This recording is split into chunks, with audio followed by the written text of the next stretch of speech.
Thank you very much. It's a great honor to be with you. I just want to start by saying we had a meeting yesterday on the Department of Education, which is being moved. We're going to educate the children in their states where they can get a proper education. The numbers are horrible the way it is, and we're going to make a move that's very big. I don't think it's even risky a little bit. I think it's going to be amazing. It should have been done years ago. They've been talking about doing it for many years, but nobody ever got it off. But we did.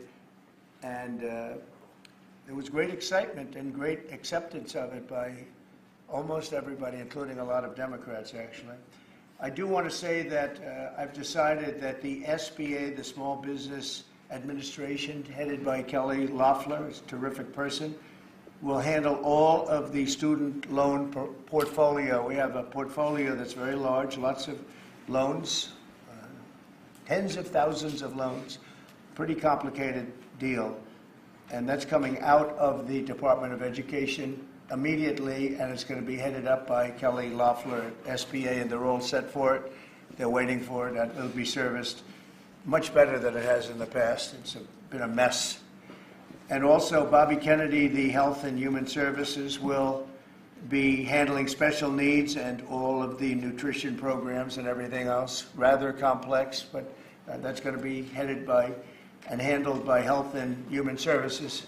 So I think that'll work out very well. Those two elements will be taken out of the Department of Education, and then all we have to do is get the students to get guidance from the people that love them and cherish them, including their parents, by the way, who will be totally involved in their education, along with the boards and the governors and the states. And it's going to be a great situation. I guarantee that in a few years from now, I hope I'm going to be around to see it, but I think we're going to see a lot of it. I think that you're going to have tremendous results. You're going to have results like Norway, Sweden, Denmark, a lot of the countries that do so well. I think you're going to have a lot of those results. If you look at Iowa and Indiana and Idaho, so many places that run so well, Florida, Texas, big ones, you're going to have great education, much better than it is now at half the cost. And we're not even doing it as a cost item, although you will save probably half, maybe more than that. And you're not going to be at the bottom of the list. You're going to be much higher, and maybe you'll be I will guarantee some of the states will be at the top of the list. They'll be comparable or better than these number 1, 2, 3, 4, 5 countries, the countries that are in the top 5 positions. So that's, to me, it's very exciting, and it's been received very well. So I just wanted to tell you about the student loans and special needs. But we're here for a reason today that is very exciting, and I'm thrilled to announce that at my direction, the United States Air Force is moving forward with the world's first 6th generation fighter jet. Number 6, 6th generation. Nothing in the world comes even close to it. And it'll be known as the F-47. The generals picked a title. And it's a beautiful number, F-47. It's something the likes of which nobody has seen before in terms of all of the attributes of a fighter jet. There's never been anything even close to it, from speed to maneuverability to what it can have to payload. And this has been in the works for a long period of time. After a rigorous and thorough competition between some of America's top aerospace companies, the Air Force is going to be awarding the contract for the next generation air dominance platform to Boeing. As you know, it was highly competed for. There was a lot of competition, generals, and it's been going on for a long time. Very, very tough competition, but this plane is produced numbers that nobody's ever seen before. The F-47 will be the most advanced, most capable, most lethal aircraft ever built. An experimental version of the plane has secretly been flying for almost 5 years, and we're confident that it massively overpowers the capabilities of any other nation. There's no other nation. We know every other plane. I've seen every one of them, and it's not even close. This is a next level. You know, level 5 is good. This is level 6, they say. The F-47 is equipped with state-of-the-art stealth technology. It's virtually unseeable and unprecedented power. It's got the most power of any jet of its kind ever made.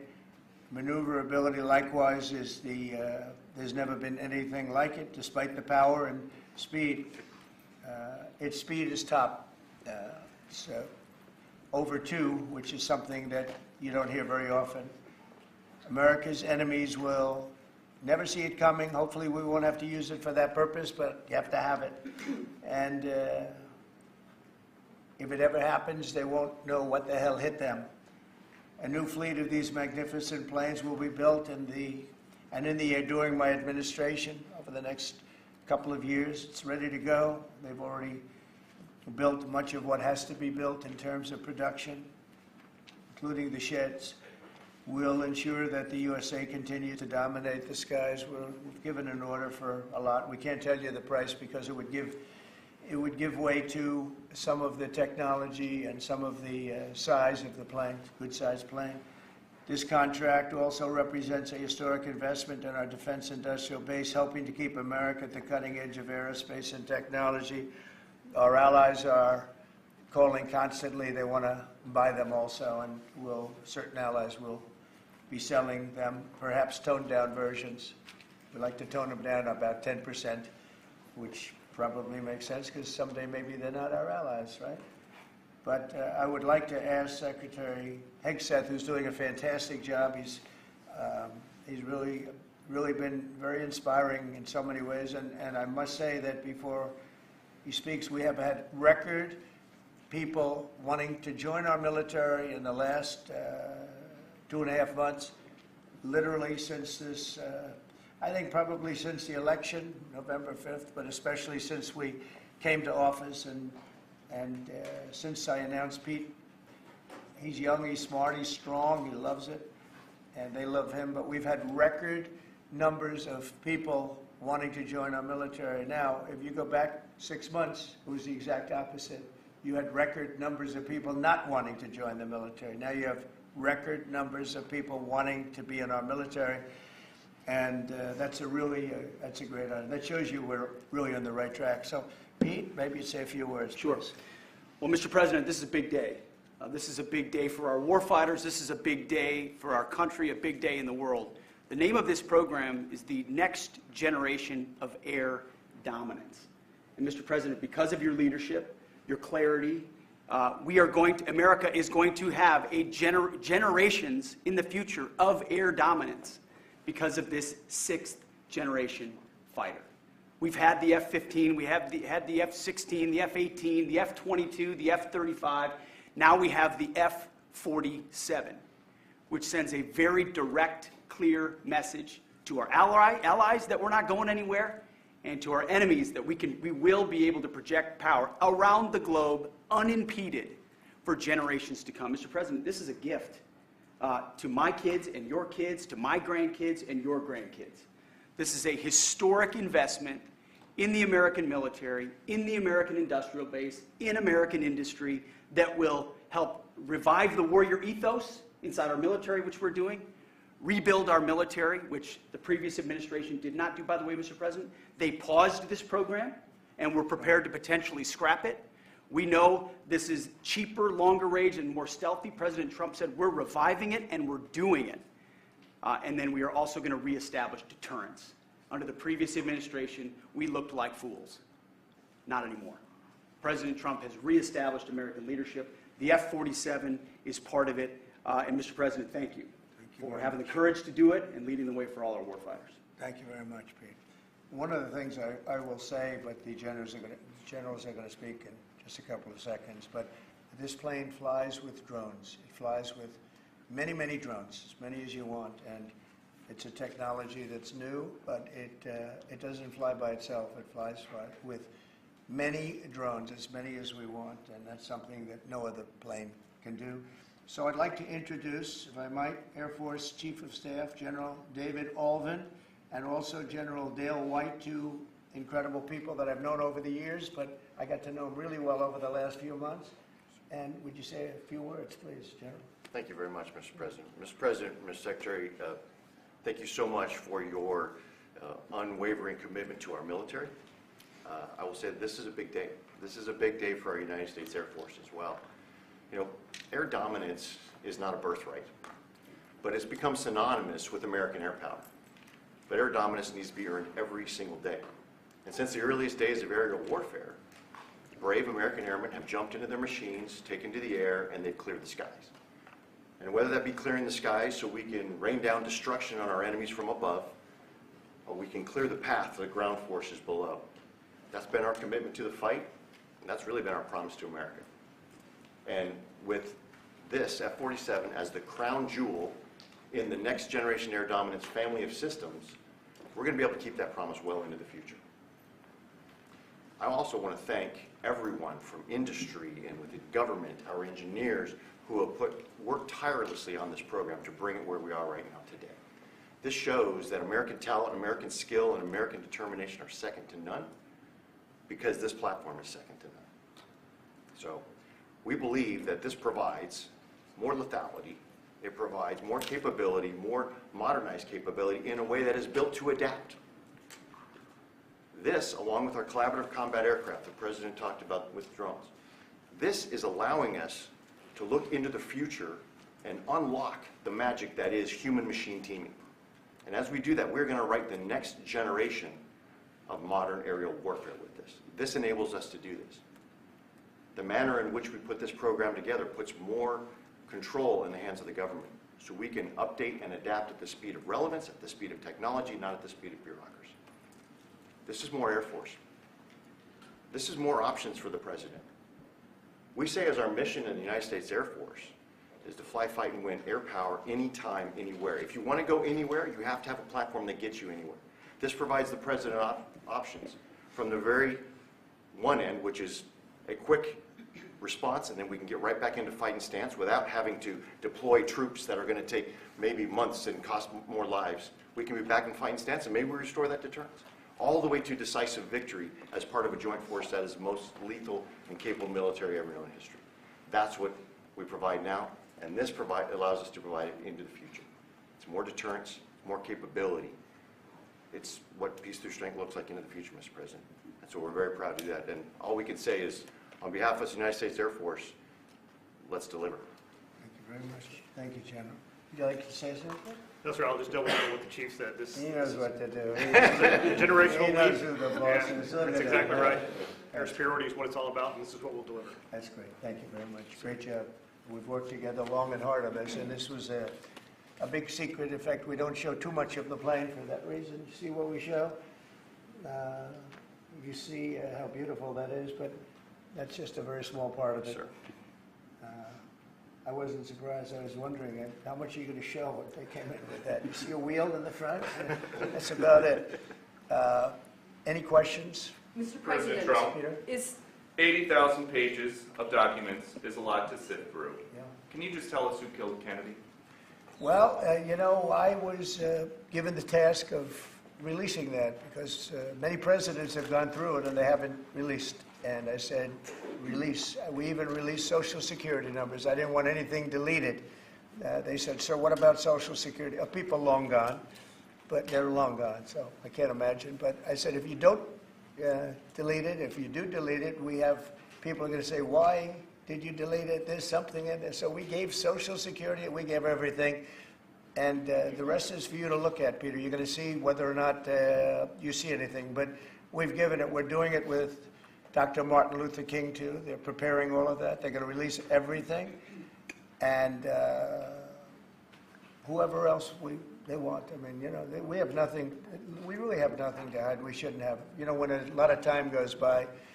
But with the Kennedy files, in particular, they were going crazy on them.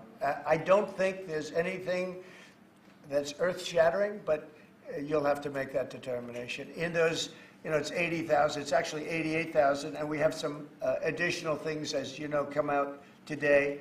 And for that, you can go to the offices and you can see whatever you want to see. Everything is out there, totally open. The additional stuff is available later on today. You go over to the offices and you can have it immediately. And you'll make a determination. And on something else, these Trend A guys, because of your executive order, they are designated as foreign terrorists. Yeah. If ISIS or Al-Qaeda foreign terrorists were operating here in the United States, cops would probably be shooting first and asking questions later. And so what is the difference between terrorists, between somebody like an ISIS or an Al-Qaeda operative versus a MS-13 or Tren de Aragua? Well, these are people that focus on destroying people in their homes. They're not as international in that sense. They're a group of thugs. They come from Venezuela. They come from the prisons of Venezuela.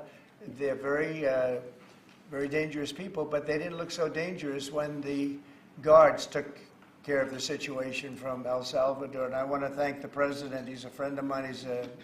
He's done a great job. But I just can't imagine that the Democrats are taking this issue where they want to have them back. You know, so now they have men playing in women's sports. They have transgender for everyone. They have open borders. They have all of their crazy policies that are, I think, 95-5, not 90-10, okay? And their new policy is, let's bring Tren de Aragua back into our country. Let's bring the worst. These are the worst gang members there are. They looked amazingly frail, though, by the way they were handled. It's very amazing. You know, they weren't, when they were in Colorado cutting the fingers off a man because he made a phone call to the police, they seemed a lot tougher then than they did when they were having their heads shaved and they were in shackles. They're tough people. They're bad people. We don't want them in our country. We can't let a judge say that he wants him. You know, he didn't run for president. He didn't get much more than 80 million votes. And we just can't let that happen. It'd be so bad for our country. I won on the basis of getting criminals out of our country that were let in. It was called unforced error. They were let in by Biden, incompetently let in, and let in by the millions, actually. 21 million people. I believe it's 21 million. And that's not even including the gotaways, but these are rough people. We want them out of our country. And I won the election based at least partly on that, and that's a big part, yeah? Mr. President, there's several things. I don't know if you saw this. Tim Walz is now saying about Trump supporters, and forgive me, I'm just reading a quote from Tim Walz, I think I could kick most of their ass. Oh, boy, he'd be in trouble. Is there any way to know? Well, he's a loser, you know, I mean, the guy's a loser. He lost an election. He played a part. You know, usually a vice president doesn't play a part, they say. I think Tim played a part. I think he was so bad that he hurt her. But she hurt herself, and Joe hurt them both. They didn't have a great group, but I would probably put him at the bottom of the group. Have you heard that Biden wants to get back involved for Democratic politicians, fundraising and campaigning against your policies? I hope so. I hope so. Mr. President, there are several families. Mr. President, there are families from some of the Who are you people. with? I'm with La Nación newspaper from Argentina. There are families from some of the people that were on those flights to El Salvador that claim that they're not criminals, they're not members of Tren de Aragua, of MS-13. What can you tell them, and what guarantees can you give them that everyone in those planes were actual criminals, terrorists, as you said? Well, I was told that they went through a very strong vetting process, and that that will also be continuing in El Salvador. And if there's anything like that, we would certainly want to find out. But these were a bad group. This was a bad group, and they were in bad areas, and they were with a lot of other people that were absolutely killers, murderers, and people that were really bad with the worst records you've ever seen. And but we will continue that process, absolutely. We don't want to make that kind of a mistake. Is the U.S. planning to give up the position of NATO's Supreme Allied Commander, and if so, why? NATO is something that I saved. NATO was gone until I came along. In fact, the previous Secretary General, very good man, both of them are good. The current man is fantastic. But both of them have said, if it wasn't for Trump, you wouldn't even have a NATO, because we were paying the cost of almost all of the countries. And now they're paying. I said, we're not going to do this. We're not going to continue. You hurt us on trade. You do bad things on trade. And then on top of it, we're supposed to pay for your military. And because of what I did, hundreds of billions of dollars flowed into NATO by countries that just weren't paying. They were delinquent. They weren't paying their bills. So NATO is solid. They're strong. But they have to treat us fairly. Are we going to give up the... Because, look, without us, NATO's not the And same we're giving- thing. And I can tell you, I've been having very good discussions, as you know, with President Zelensky and with President Putin, and President Putin will tell you that without the United States, he wouldn't be worried. But he is worried when the United States is involved. And I have to tell you, I've dealt very well with both gentlemen, and we have, I think we have the confines of a deal. I hope we have the confines of a deal. I'm doing it for two reasons. Number one, and by far most importantly, thousands of young people, and they're not American people, they're Russian and they're Ukrainian, are being killed every week, thousands a week. And also the United States has paid, because of Biden, $350 billion on a war that should have never happened. If we had a competent president in this, sitting right here, that war would have never happened. It would have absolutely never happened with me. And it didn't happen. For 4 years, it didn't happen. Mr. President, do you think you have the authority, the power to round up people, deport them, and then you're under no obligation to a court to show the evidence against them? Well, that's what the law says, and that's what our country needs, because we were, unfortunately, they allowed millions of people to come into our country, totally unvetted, totally unchecked. So you ought to ask, did he have the authority to allow millions of people? Did Biden have the authority to do something that's unthinkable? Have open borders where millions of people poured into our country, totally unvetted and totally unchecked, just as you would say. And many of those people were criminals. Many of them were from jails and prisons and mental institutions and gang members and drug dealers and very dangerous people. Many were murderers. We have 11,088 that we know of murderers they murdered. Of that number, at least half killed more than one person. They're in our country. They're in a location near you. Biden allowed that to happen to our country. And his people that really ran the country. And the person that operated the auto pen, I think we ought to find out who that was, because I guess that was the real president. So when you ask me if we have the authority, did Biden have the authority to allow millions of people to come into our country? Many of these people, hardened criminals at the top of the line, who have caused tremendous damage in our country. You see them in New York City fighting with our police. I mean, literally having fist fights in the street with our police. These are tough, hard criminals. Many of them came out of jails, and not just South America, from all over the world. They came out from Africa, from the Congo. They came out from Asia. Not just South America, but many from South America. These are hard, tough criminals, and we have to get them out. And a judge sitting behind a bench someplace got a nice appointment.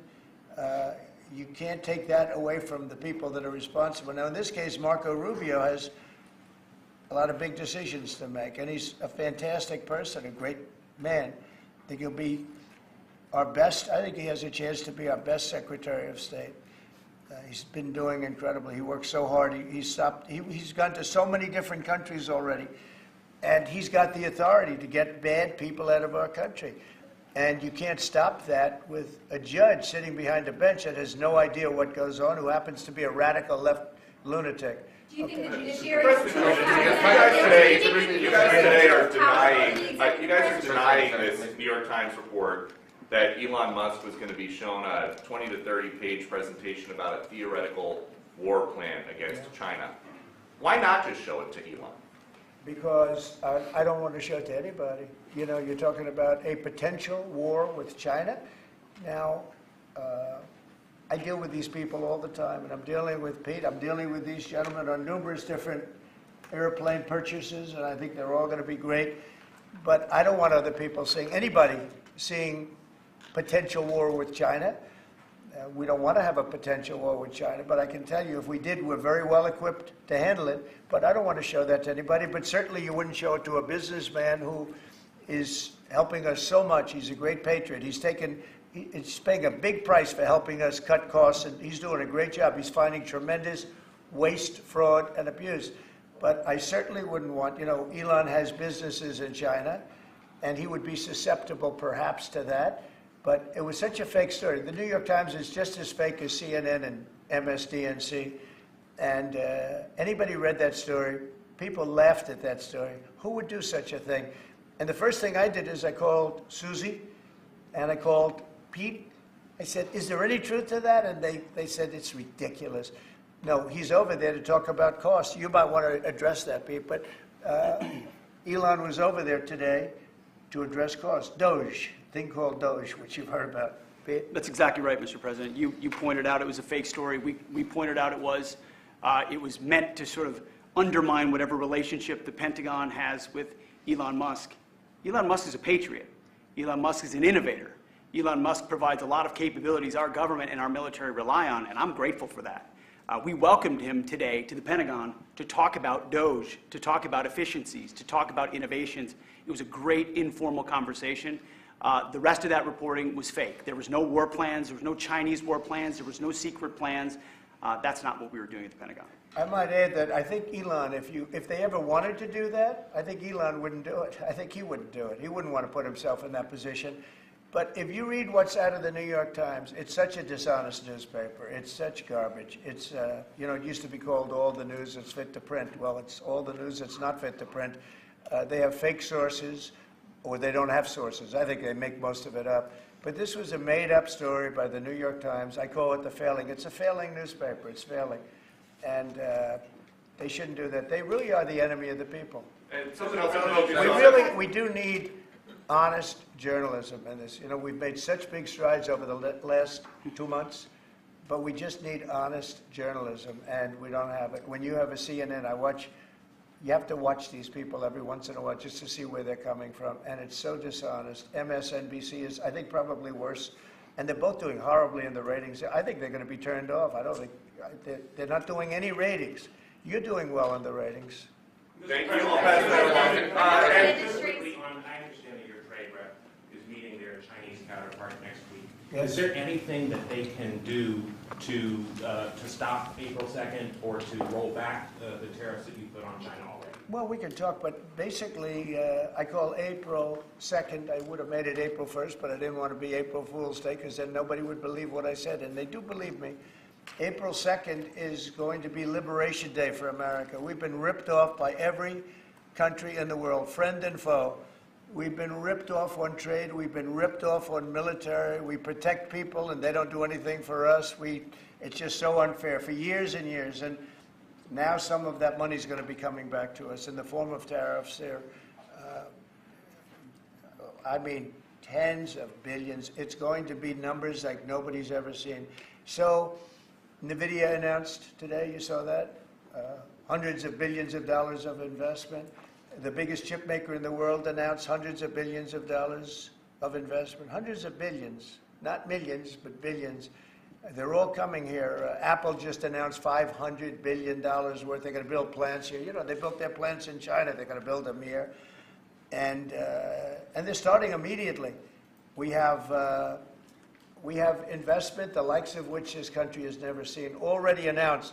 And they all want to have news conferences. I don't have enough time to have that many news conferences. But I would say so far at least $4 trillion. $4 trillion is coming in. Car companies, very importantly, a lot of the car companies that were going to build in Mexico or Canada are now building here. Because I don't want cars from Canada. I don't want cars from Mexico. They want to do it, it's fine. But I want the car companies to build here, not... they were building in Mexico 3 plants, big plants, really big plants, and they were going to sell the cars right across the border. We wouldn't have the jobs, we wouldn't have the profits, we wouldn't get the taxes, we get nothing. All we get is unemployment and empty factories. Those days are over. So now those 3 places are going to build here, but many more than that. We have a big one. Honda is building, just announced a really big plant in Indiana, great state, smart place to build. And we have many car companies coming here. The steel mills are going to be booming, And many other things, many other things come with that. But we need that for defense. There are certain things you have to have. You have to have steel. We would have had, if I didn't do in my first term tariffs to stop the onslaught, because they were dumping steel in order to destroy our steel plants.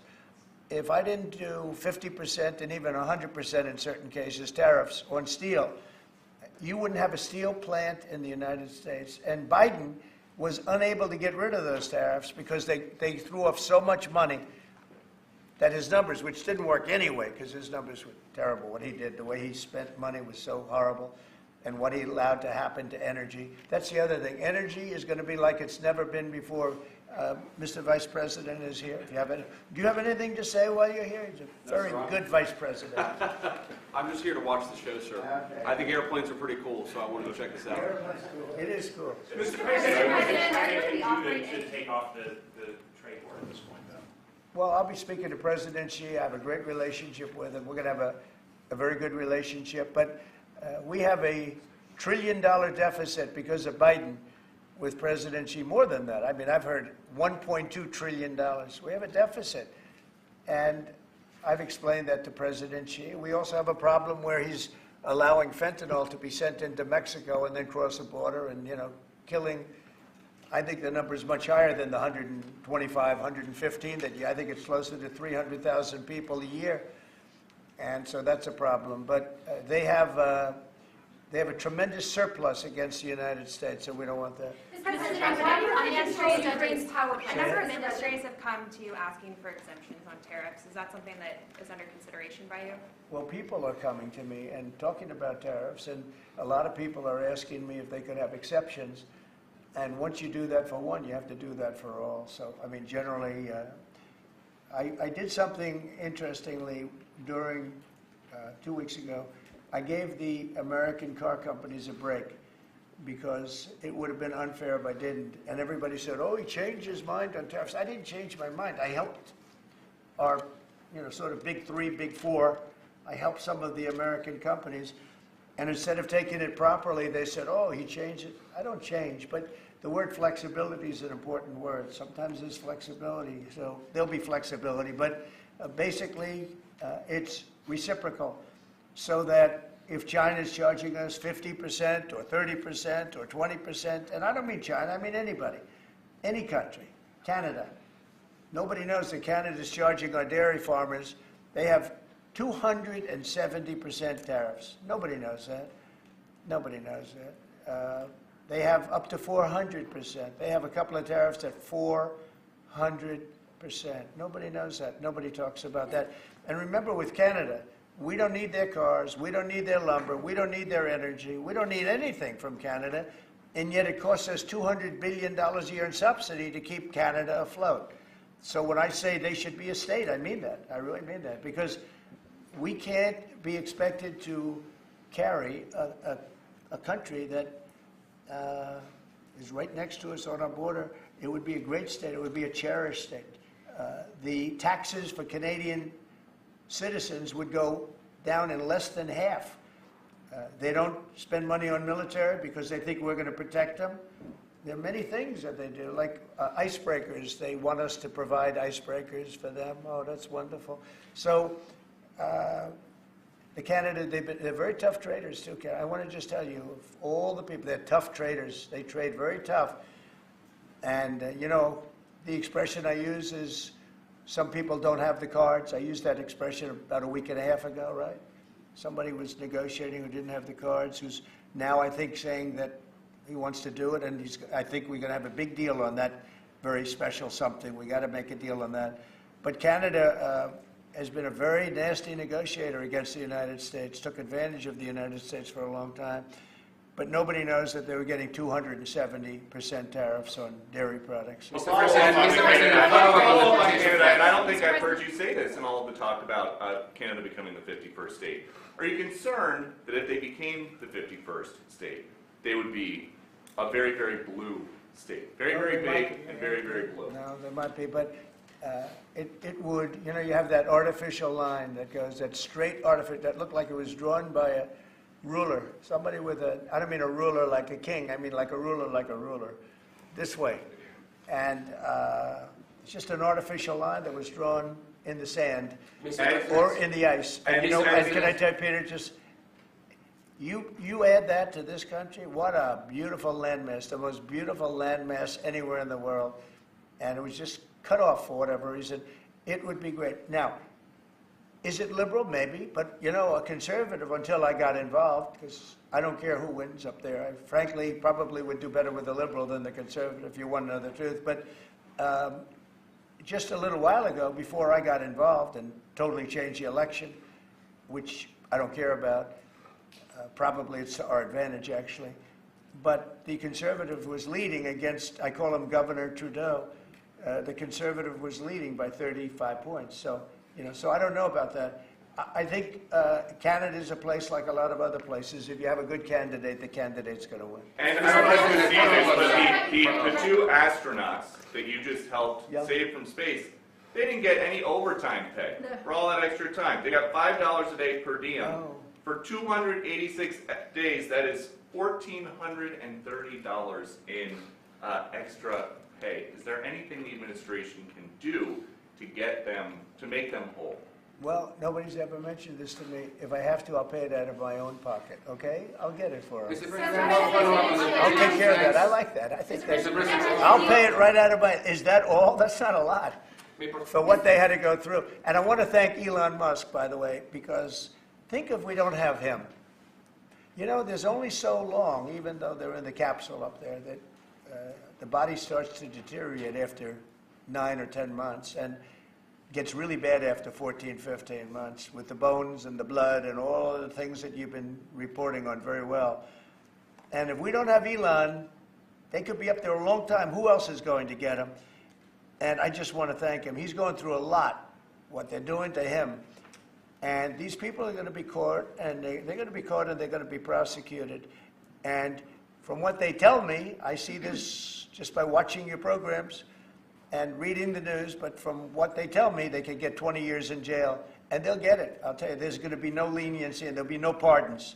I can tell you that right And now. you said this morning 20 years in jail, and then maybe you said this morning 20 years in jail, and then maybe they'll go to one of these prisons in El Salvador. Do you think with the way that the judges have been issuing injunctions, it would be easier or harder to send these Tesla domestic terrorists to a jail in El Salvador than these MS-13 or Tren de Aragua guys? Well, I view these people as terrorists just like others.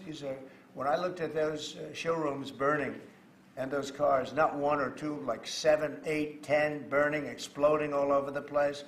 These are terrorists. You didn't have that on January 6th, I can tell you. You didn't have anything like that on January 6th, which is sort of amazing because on January 6th, the Democrats were talking. Nobody was killed other than a very beautiful young woman, Ashley Babbitt. Nobody was killed. And you look at what's going on now with these terrorists. These are terrorists, and that's an organized event. Take a look at their signs. Take a look. They're all made by the same sign company. A nice, expensive job. Now, these are the people that finance it are, in my opinion, in just as big a trouble as the people that are setting the match and setting the fires. So we'll see. It's under very serious investigation by the FBI and by the Justice Department. These people are terrorists. Okay? Yeah, go ahead behind you, please. Mr. President, what do you say to American military families who are seeing Elon Musk at the Pentagon today, are hearing about Defense Department cuts, and their thoughts are immediately going to the safety of their loved ones who are currently deployed? Well, we're making our country strong. And when they see a thing like that and they hear that story about Elon and China, what they should do is realize that the New York Times is a corrupt institution, because I think they're the ones. They knew that story wasn't true. Nobody believed that story. People that, when I first called, they laughed when they heard the story. Nobody believed it. That the Pentagon was giving him a briefing on what war with China would look like, and he has business. No, they made that up because it's a good story to make up. They're very dishonest people. Look, I have it with the Times, and you'll see more and more of it. To me, it's a very dishonest organization. But a story like that is made up. It's total fiction. And I just wanted to make sure. I called up Chief of Staff and I called up Pete, and I said, is there any truth to that? Absolutely not. He's there for Doge, not there for China. And if you ever mention China, I think he'd walk out of the room. He wouldn't take it anyway. So it's just a made-up story. Nobody's taken better care of the military. One of the things that I know that Pete's doing is he's talking about a lot of the civilian staff, and we're going to get them other jobs. We're going to have a lot of jobs in this country, but we don't want to have wasteful jobs. We want to have meaningful jobs. And those were wasteful jobs. Those are jobs that not only military, but jobs where people don't show up. You take a look at Department of Education. I've never seen so many buildings with the names on it. You go past one after another Department of Education, and they're empty. The people don't show up. You know why? Because they have other jobs, because they're playing golf, or they're playing something, they're doing something. And we have a lot of great people, but we have to move that back to the States. We're going to make our country strong, and we're going to get people much better jobs, because we have companies moving into our country, the likes of which we've never seen before. Nothing like this has happened. And it's automatic. They don't want to pay the tariffs. How do you avoid paying the tariffs? You build your plant in the United States, and it's a beautiful thing to see. I see it. So far, I would say $4 trillion. Nobody's ever heard of them. No country's ever heard of numbers like that. $4 trillion, and those are the best ones. The biggest, best chip maker in the world. I'm not a fan of the CHIP Act, where you give billions of dollars away to companies that don't need it, and it won't bring them here. I'm giving nothing away. All they're doing is coming here. They're building because they want to avoid. Remember this on the tariffs, too, because that's going to be, Liberation Day, April 2nd. It's reciprocal. If they charge us, we charge them. So somebody will say, well, how much are the tariffs? Very fair. If India, as an example, has been very bad to us on tariffs. They charge 100%, 200%, whatever they charge. Now, Europe just announced they're lowering the tariffs on cars. We charge, like a joke, 2.5%. That's what this country charges. Europe just announced that they're reducing their tariffs on cars to 2.5%. It's nice. But they also have non-monetary tariffs, where they make it impossible for the cars to get in, even without the dollars on them and the dollar signs. It's called a non-monetary tariff, where they put on controls where no matter what happens, because they don't want cars, they don't want the American car in their market. And yet they send us millions of cars. They send us big agriculture. They don't want our agriculture. They don't want anything from us. European Union's very tough. But now it's fair. So whatever they do to us, we do to them.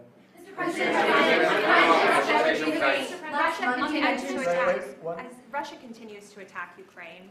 Are you planning to impose any sort of Well, sanctions? they're fighting against each other. Yeah, I think we have a ceasefire on a lot of areas, and so far that's all held very well.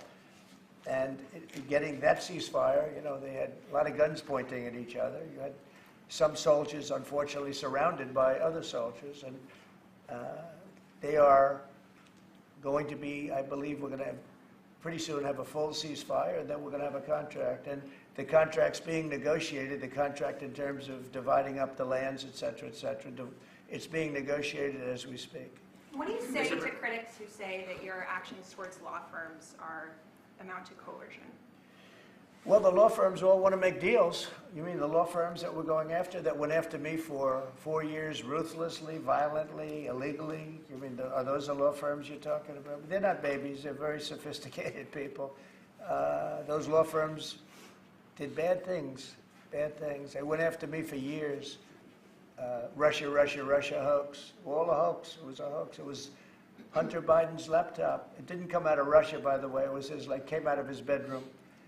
It was all a hoax, developed by Democrats. Hillary, I don't think Biden did, because I don't think Biden knows what the hell he's doing, frankly, based on everything I see. I've seen things since being here that are so sad. What he's done to this country, what he and they did to this country, those people that surrounded him, who, by the way, are radical left but smart.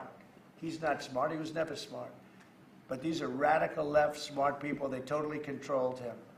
He did whatever they told him to do. And it's a shame. It's so sad to see what happened, what they've done to this country, both not only the inflation you saw, but allowing millions of criminals, millions and millions of criminals into our country. That's an inexcusable act. And many other things besides that. Thank you very much, everybody. Thank you. Thank you. Thank you, everybody. Thank you very much. Thank you, guys.